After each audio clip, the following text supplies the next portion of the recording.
Nou, goeiemôre vriende, ons is dankbaar dat die Here vir ons gespaar het. Dis die begin van 'n nuwe week en daar is nuwe uitdagings en mag die Here vir ons met wysheid bekragtig ook in hierdie nuwe week. Nou, ons gaan vanmôre 'n bietjie stil staan daar by Jesaja 21 vanaf vers 10 tot 12 onder die tema die wagter op die muur. En ek lees vir julle 'n paar verse en dan kom ons uit by die oordeenking van vanmôre. Vers 10 van Jesaja 21 sê: O my vertrapte en gedorste volk, wat ek gehoor het van die Here van die leerskare, die God van Israel, het ek julle bekend gemaak. God spraak oor Duma. Daarop een my toe van Seir af. Wagter, hoe ver is dit in die nag? Wagter, hoe ver in die nag? Die wagter sê, die môre kom en ook die nag. Wil julle vra? Vra. Keer terug. Kom. En dis die 3 versies wat ons gaan hanteer vanmôre, vriende, en so 'n bietjie meer besonder klem lê op die gedagte van die wagter op die muur. Hier staan die wagter, hoe ver is dit in die nag? Wagter, hoe ver in die nag? En die wagter sê, die môre kom en ook die nag. Nou vriende, toe ek hierdie woorde lees, toe dink ek aan die jare toe ek in die Suid-Afrikaanse Polisie College was. Dit was hier in die jare 80s.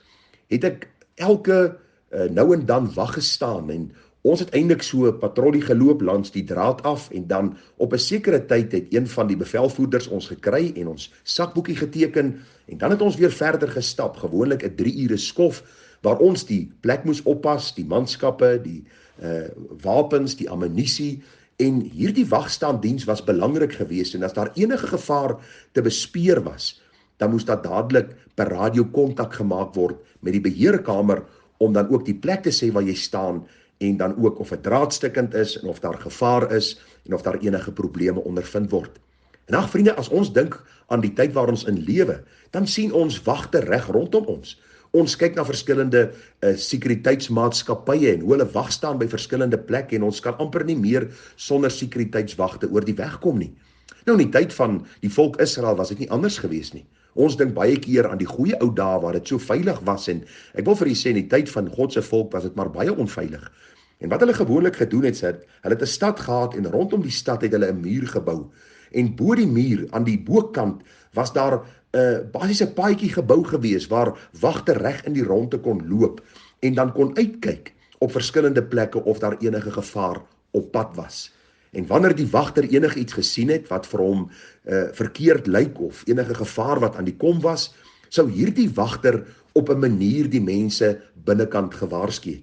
Somstyds sou hulle 'n ramshoring geblaas het of 'n trompet of selfs geskreeu het en dan die mense ingelig het oor die gevaar wat aan die kom was. So wagte was baie belangrik geweest, net soos vandag, en wagters was daar om die trompet te blaas, om die ramshoring te blaas, om die gevaar wat hy sien, dan aan die mense bekend te maak. En ag vriende, dit is so baie duidelik in die konteks van hierdie gedeelte in Jesaja 20 of 21, dat God se profete, maar ook God se kinders, is die geroepenes, die wagters op Sions mure, om dan ook te waarsku vir die gevaar wat na die kerk se kant toe kom. Die gevaar wat na ons huise toe kom, die gevare wat besig is om ons land oor te neem. En dit lyk vir ons of die wagters op Sions mure stil geword het. Die meeste predikers het kompromieë aangegaan met die wêreld en met die wêreldse denke en met filosofie en allerlei dinge wat lynreg teenoor God se woord is. En ag vriende, as kind van die Here, as geroepene van die Here, wil ek jou oproep om saam met my as 'n wagter te staan op Sions muur. Dat ons die gevaar sal sien wat aan die kerk se kant toe kom, na ons lewe, na ons huise, en dat ons sal uitroep en ons sal vas staan, om dan ook die basuin te blaas en te sê, die gevaar is op pad, ons moet nou vas staan in die waarheid van die woord van die Here. En ek gaan vir u verduidelik wat ek bedoel by om vas te staan en wat kan ons doen om dan ook die gevaar wat kom teë te staan en ook so die kerk van die Here Jesus rein te hou, ons gesinne te beskerm en te bewaar teen die boosheid en dan eer te bring op die naam van die Here. Nou vriende, ons moet wag hou oor die kerk van die Here Jesus, want u sien, die kerk is die liggaam van Christus. Dit is waar al die kinders van die Here bymekaar kom om God te aanbid. Ons moet wag hou oor die woord van God, want uit God se woord praat hy met ons. Daar is soveel dreigende storms wat poog om die kerk en die woord van die Here te sink, dat ons nodig het om in hierdie laaduur op God se horlosie op te staan en te sê, ons gee nie om wat aangaan nie, ons gaan die basuin blaas, ons gaan uitroep teen die boosheid van ons tyd.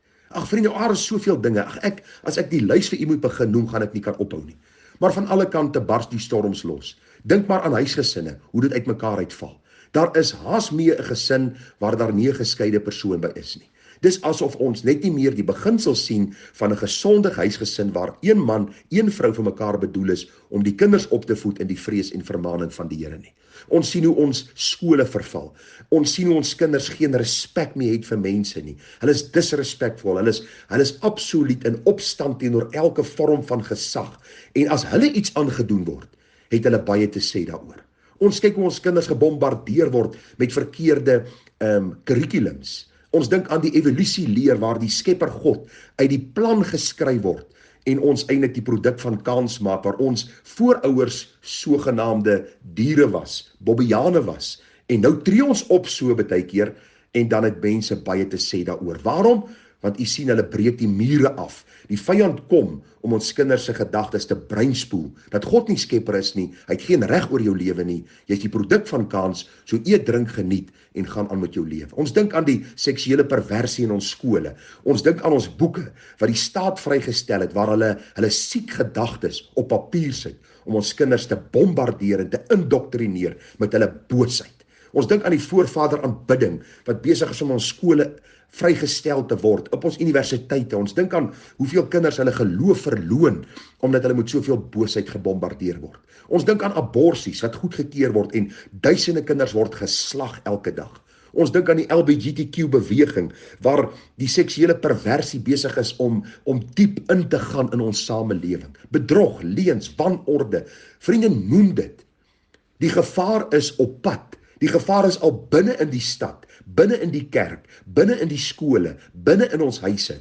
Daarom moet u en ek wagters op Sions mure word. Ek wil jou vra vanmôre, skrik uit jou slaap wakker as jy hierdie gevaar nie raak sien nie. Kom by 'n punt uit en bekeer jou tot God en sê, Here, help my om 'n wagter op Sions muur te wees. As jy bely is 'n kind van God en jy staan nie op teen hierdie goed nie, wee jou, en mag die Here jouself in geregtigheid oordeel en mag die Here jou tug as jy sy kind is en jy weier om op te staan teenoor hierdie goed. Die bandeloosheid onder die deursnee landburger, vriende, is van so aard dat ons met sondige praktyke en wetteloosheid in ons samelewing tevrede geraak het. Terwyl God vir ons sê, julle is die wagters op Sions mure. Ek het julle geplaas in hierdie land om die bassein te blaas. En vriende, hoe kan ons die bassein blaas? In die eerste plek, leef 'n lewe van heiligheid voor God. Moenie deur die kompromis saamgesleep word en doen soos die wêreld en optree soos die wêreld en dink soos die wêreld nie. Wees anderste. Verhoog Christus deur die evangelie wat u met ander deel. Bid sonder ophou. Vriende, moenie kompromie aangaan nie. Lewe heilige lewe. Hou vas aan Bybelse beginsels. Maak seker jy is deel van 'n Bybelse geloofsgemeenskap, 'n kerk waar die waarheid van die woord predik. Moenie 'n wet ongehoorsame burger wees nie. Wees 'n landsburger wat die wet onderhou. Stop by die stopstraat. Sê dankie as iemand jou help. Wees een wat die vriendelikheid van die Here Jesus uitlewe, wat bedagsaam is, wat ander liefhet soos jy jouself liefhet. Staan op teen die boosheid by jou kinders se skool en daar by die universiteit. Moenie net soos 'n jellyvis wees of soos 'n dooie vis wat dan saam met hierdie stroom afgaan nie. Staan op en wees 'n man vir God, 'n vrou vir God, 'n seun en 'n dogter, wat die bassein blaas en sê, ons is moeg vir hierdie boosheid, want hierdie aarde behoort aan die Here en die volheid daarvan, die see en alles wat daarin is, en God sê, bekeer jou, anders kom sy oordeel ook vir jou. Handelinge 5:28, jy sal onthou dat die apostels deur die staat en die regering van hulle tyd beveel is om stil te bly en nie verder in die naam van die Here iets te sê nie. Jy sien, dit was 'n bose gemeenskap wat lief was vir sonde en boosheid. En hierdie apostels het met nadruk die evangelie verkondig en wyd en suid vertel dat Jesus red, hy maak vry, hy gee sin en doel aan hierdie lewe, hy berei vir ons 'n heerlikheid voor. En hierdie manne was gearresteer en geslaan en nou sê hierdie leiers vir hulle, het ons julle nie uitdruklik verbied om in die naam te leer nie. En kyk, julle het Jerusalem met julle leer vervul en julle wil die bloed van Jesus op ons bring. En Petrus die apostel antwoord en sê, ons moet aan God meer gehoorsaam wees as aan mense. Vriende, laat die wêreld sê wat hulle wil, laat die regering sê wat hulle wil, laat kerke sê wat hulle wil, laat skole sê wat hulle wil, laat hulle alles verander om aan te pas by hierdie boosheid wat die duiwel probeer in Suid-Afrika inbring. Maar mag u en ek staan omdat ons aan God meer gehoorsaam sal wees as aan mense, as aan enige ander gesag. Want u sien, God se gesag is die hoogste. Hy regeer, hy is in beheer. En al lyk dit vir ons of alles besig is om in duie te stort, dan is hy ook besig om hierdie wêreld gereed te maak vir die oordeel, sodat hy sy regverdige, heilige koninkryk gaan kom vestig. In die tussentyd moet u en ek die goeie stryd stry. Ons moet die wedloop volëindig, ons moet die geloof bou. Ons kan nie nou handjies gevou sit en wag vir die dag van môre of vir die koms van die Here nie. Ons is soldate in die weermag van die Here. Ons is wagters op Sions mure. Ons is hier om die kerk van die Here te beskerm, om die woord van God te beskerm, om ons gesinne te beskerm, ons kinders te beskerm. Vriende, staan op teen die boosheid wat hulle besig is om vandag oor ons huisgesinne te laat spoel, oor ons skole, oor ons land. Staan vir 'n slag op en doen iets. As jy wagter op Sions muur is, sal jy vanmôre saam met my die bassein blaas. Sal jy saam met my hierdie boodskap verkondig, dat ons sal opstaan.